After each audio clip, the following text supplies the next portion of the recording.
चलो Good morning friends. Yesterday we see the structure of in the topic structure of atom. We learn the discovery of proton, electron and neutron.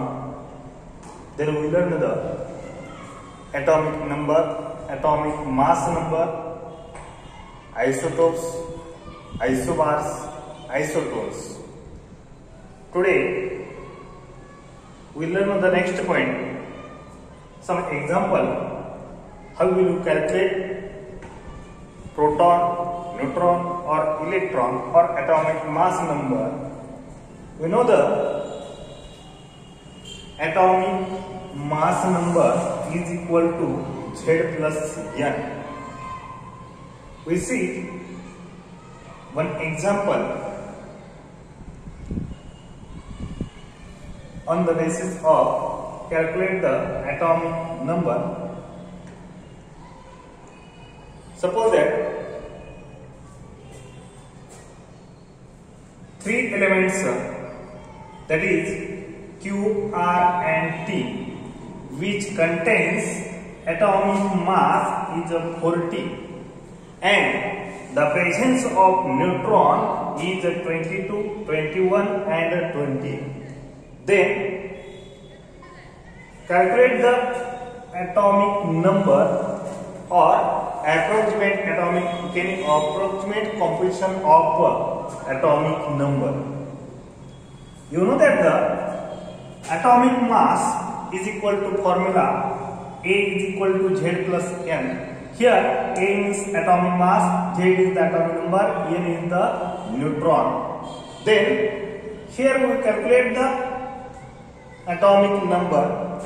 Atomic number Z is equal to A minus N. A means atomic mass and N is the neutron.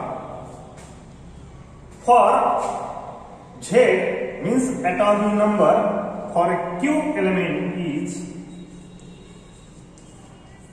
formula is Z is equal to A minus N.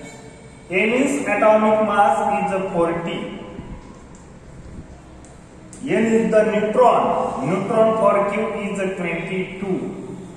Therefore, 40 minus 22 is equal to 18.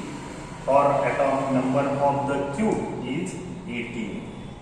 Then, for element R, Z is equal to atomic mass number is 40 and neutron for R is 22. Then 40 minus 21 is equal to 19.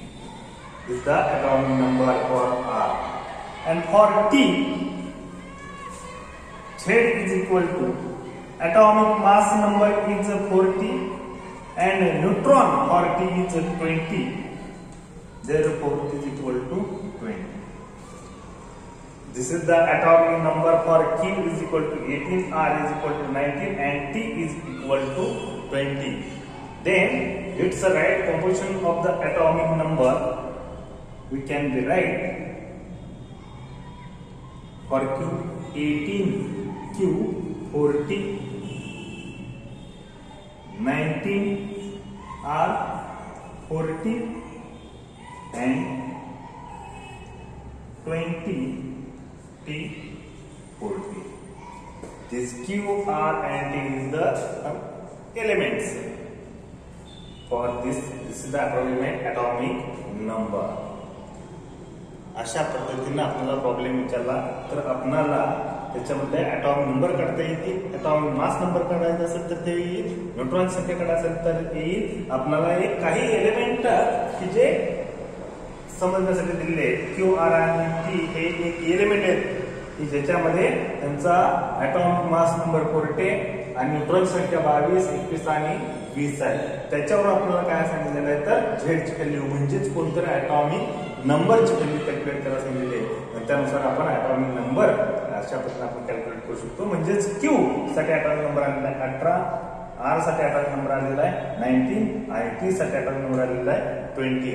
Actually real मध्ये हे कोणते element तुम्हाला माहित असतील की 18 म्हणजे atomic number कोणाचा तर ऑर्गॉनचा आहे, 19 पोटॅशियम आणि 20 आहे तो कॅल्शियम. अशा पद्धतीने आपल्याला तो कॅल्क्युलेट करता येते. कोणताही एलिमेंट दिलेला असेल तर त्याचा आपल्याला ॲटॉमिक नंबर काढायचा असेल, ॲटॉमिक मास नंबर काढायचा असेल, न्यूट्रॉन काढायचे असतील तरी ते आपल्याला अशा पद्धतीने कॅल्क्युलेट करता येतील. ते काल आपण पाहिलेलं होतं, त्याचे आपण एक्झाम्पल सुद्धा पाहिलेलं आहे. विद्यार्थी मित्रांनो, नेक्स्ट पॉइंट पाहतोय drawbacks of Rutherford atomic model. You know that the Rutherford's atomic model, रुदरफोर्डनं ॲटॉमिक मॉडेलची कन्सेप्ट सांगितलेली होती. He suggested that the nucleus and electrons is like a solar system in which sun is like a solar, the middle part in the solar system, and the planets are revolving around the sun. As I said, Rutherford suggested that the mass containing nucleus is the central and electrons are revolving around the nucleus like a planets. त्या न्यूक्लियसच्या भोवती electrons हे फिरत असतात, हे रुदरफोर्डनं सांगितलेलं होतं. म्हणजेच जसा ज्या पद्धतीनं सूर्यमालेमध्ये सूर्य हा सेंटरला असतो आणि त्याच्या भोवती इतर ग्रह फिरत असतात, त्याच पद्धतीनं न्यूक्लियस जो आहे ज्याच्यामध्ये मास असतं तो काय असतो सांगितलं सेंटरला, आणि त्याच्या भोवती इलेक्ट्रॉन्स हे ऑर्बिटमध्ये फिरत असतात, म्हणजेच एनर्जी. परंतु या त्याच्या म्हणण्यानुसार इलेक्ट्रॉन जर फिरत असतील तर अशी एक वेळ येईल की इलेक्ट्रॉनची एनर्जी संपल्यामुळं it can be electron can split on the nucleus. अशा पद्धतीने त्याच्यावरती स्प्लिट व्हायला पाहिजे होते, परंतु ते होत नाही. का होत नाही हे त्याचं काय तर ते त्याला सांगता आले नाही. त्यामध्ये means Rutherford atom model is an interesting instability of atom. रुदरफोर्डच्या म्हणण्यानुसार ॲटम हा इनस्टेबल आहे, बट रिअल मध्ये हा मात्र कसा आहे स्टेबल आहे. कारण त्याच्यामध्ये इंटरॅक्शन असल्यामुळे इलेक्ट्रॉन्स हे रिव्हॉल्विंग अराउंड, आपण पाहिलेली पुढची कन्सेप्ट की ज्याच्यामध्ये इलेक्ट्रॉन्स हे ऑर्बिटमध्ये फिरत असतात.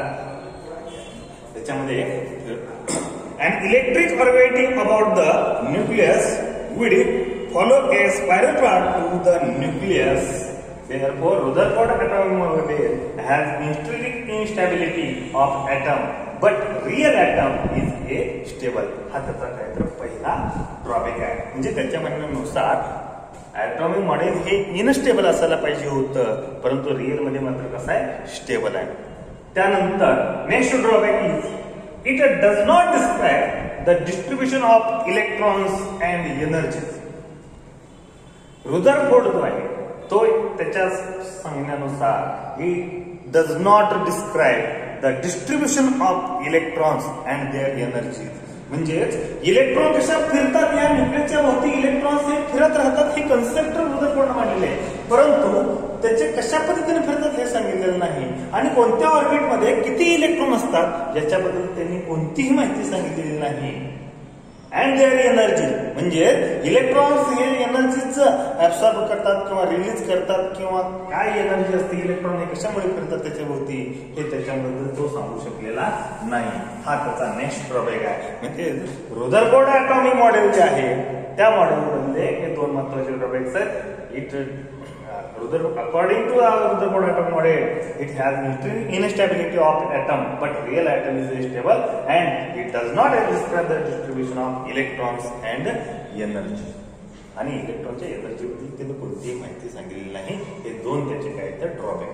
नेक्स्ट पॉइंट पाहतो आपण development leading to the Bohr atomic model. म्हणजेच हे ड्रॉबॅक्स निघाल्यानंतर बोर ॲटॉमिक मॉडेल कन्सेप्ट मांडली गेली, आणि त्या बोर ॲटॉमिक मॉडेल कन्सेप्ट जे आहे ती कशा पद्धतीने डेव्हलप होत गेलेली हे आपण याच्यामध्ये पाहणार आहोत.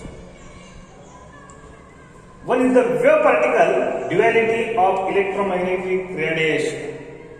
बोर ॲटॉमिक मॉडेल जे आहे ते कशा पद्धतीने डेव्हलप होत गेलं त्याच्यामध्ये पहिली त्यांनी कन्सेप्ट कोणती मांडली तर wave particles duality of electromagnetic radiation. ज्या वेव्हज आहेत त्याचं ड्युअलिटी नेचर आहे ते कशा पद्धतीने कन्सेप्ट आहे हे आपण याच्यामध्ये पाहणार आहे. म्हणजे बोर ॲटॉमिक मॉडेल आहे, या बोर ॲटॉमिक मॉडेलमध्ये त्यानं पहिल्यांदा काय कन्सेप्ट मांडलेले तर duality nature of the electromagnetic radiations. आणि दुसरी कन्सेप्ट जी आहे ती लाईट स्पेक्ट्रा ऑफ हायड्रोजन. या दोन कन्सेप्टच्या आधारे आपण बोर ॲटॉम मॉडेल डेव्हलप झालेलं आहे. त्यातली पहिली जी डेव्हलपमेंट आहे ती कोणते तर wave particle duality of electromagnetic radiations. तुम्ही ही कन्सेप्ट फिजिक्स मध्ये सुद्धा पाहिलेली असणार आहे, ज्याच्यामध्ये इलेक्ट्रोमॅग्नेटिक फील्ड आहे, इलेक्ट्रोमॅग्नेटिक रेडिएशन्स आहेत, त्याच्यामध्ये ट्रस्ट आणि ट्रस्ट निर्माण होतात. ट्रस्ट कशाला म्हणायचं, ट्रस्ट कशाला म्हणायचं हे तुम्हाला कन्सेप्ट माहित आहे. जी वेव्हलेंथ वेव्ह जे आहेत ते वेव्ह कशा पद्धतीने पास होतात हे कन्सेप्ट आपल्याला याच्यामध्ये मांडले गेलेले आहे. वेव्ह पार्टिकल्सचं ड्युअलिटी नेचर जे आहे it can be described in many types, that is the wavelength, velocity, wave numbers. These concepts can be seen later, next lecture will be tomorrow. Thank you.